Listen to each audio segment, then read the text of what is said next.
حسن. طيب نسمع بهاد، ايش تسمعنا يا فهد؟ انا بكسر روتين شويه بسمعكم في الكلو. يا سلام عليك. شيء شعبي يعني. اسلم. هو قاف للشاعر سعيد بن حزمي.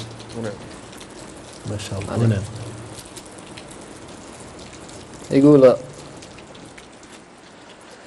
ألا يلا يا رازق الحايمات ويا بعث الخلق بعد الممات، فلاني بدارش بقي من حياتي تهب لي على كل خير معونه.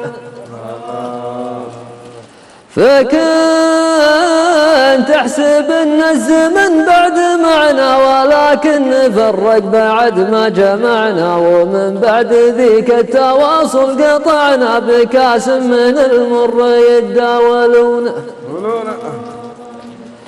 طوال الدهر بين يوم وليله ومشكى على الله فرق طويله، ولا عاد معنا في الأمر حيلة سوى فزعة الله والشان شانه.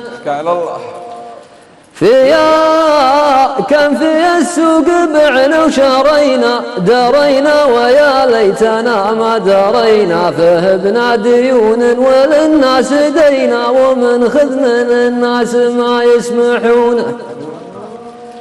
أنا أقصد بهذا الكلام المعاصي، فأنا شاعر في مجال اختصاصي، ومن قال يبغى زمان الرخاصي فلا حق ذا غالي يرخصونه.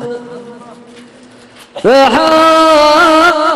علينا نرد المظالم، فلا واحد من هذا الأمر سالم، ومن قال عالم ولا هو بعالم ترى الناس من هرجته ينقدونه.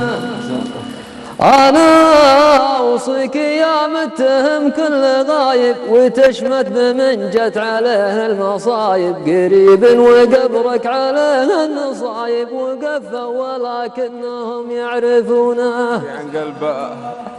أنا وسط قلبي جروح خفية سببها هموم تراكم علي، وما ساهي مكبر المساوية في شيء تعرفونه وشيء تجهلونه.